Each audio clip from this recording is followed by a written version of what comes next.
Oh, hey guys, how are you? I have some time before class, so I felt like going live, and I was sort of having all these different, like, what is this update? And it's just an energy update for April. It's April 18th, I think. April 18th, it's Wednesday. And I'm wanting to share because of this recurring thought of this sort of tidal shift, this acceleration and tidal wave of deeper healing, deeper clearing, patterns being broken. Of course, we know that with these kind of monumental changes, how they appear in our lives are like heavy-duty emotions, sudden realizations, truths being revealed, things again like in the collective corruption being exposed, veils being lifted about the nature of the world basically, and how it operates and how we're programmed to operate within that structure, right?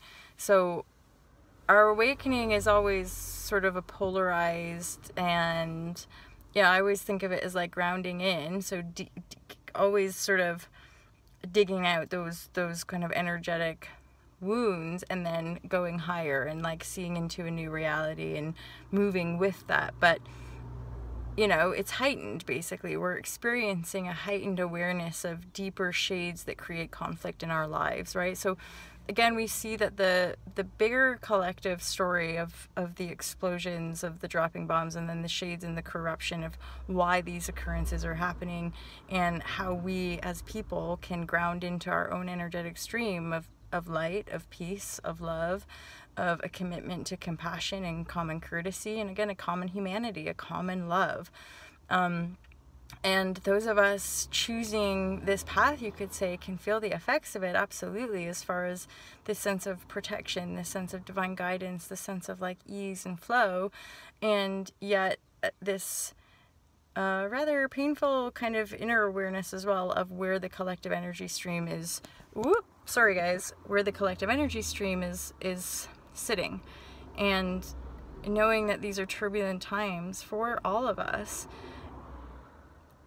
And yet what I can honestly say is that our spiritual foundational practices are super, super important. If we expect to rise, we have to be rising in a non-violent and truly peaceful way. That's the most effective way for change when it comes to the nature of the beast, the nature of that divisive, divide, conquer tactic, right? And how we address that conflict in our own lives is where it's at right now. Many of us in our work situations, in our personal lives, and in various areas are seeing how we're having to stand our ground and potentially shine light onto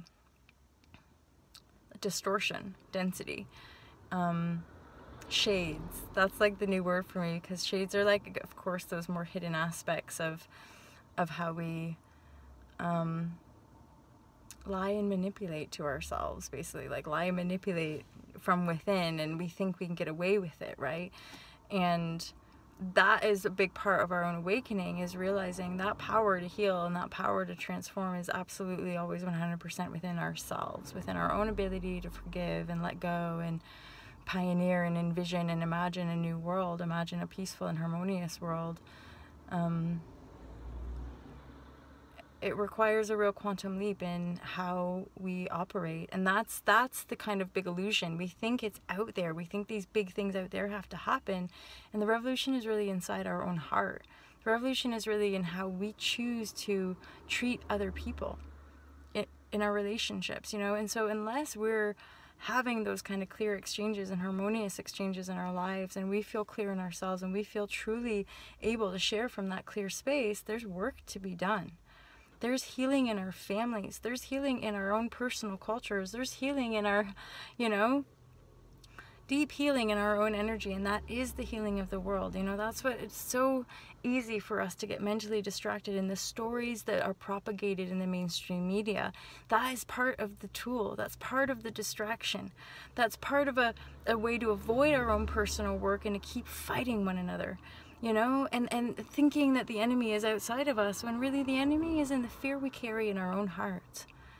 In continuing to perpetuate a story of this atrocious and barbaric world, rather and then talk about lots of lovely things, and then continue to blame and attack other people in our lives, in our day-to-day lives, you know. And so yeah, it's just interesting to observe and to feel and to be connected and guided, and, you know, share a message of absolute hope, and knowing that humanity is changing for the better, that you know, we will see very dynamic change on a global level in our lifetime. And I think it's well within a lot of us to truly imagine that. People say a lot of that, they're like, oh, it's going to change in our lifetime, and I'm like, well, that's a great thought, isn't it?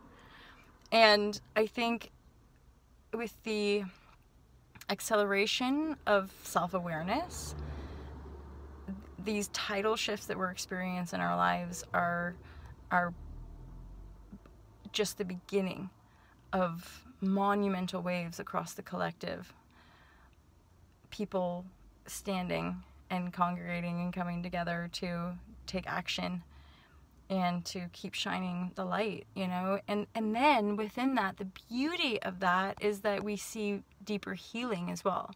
So we see families reuniting and healing, and we see people healing. We see easily solvable sort of actions being taken with regards to areas of disparity in our culture, like our old age homes and some of our education systems and some of our, obviously, the economy, right? We can see how some of those changes can be taken almost instantaneously, right?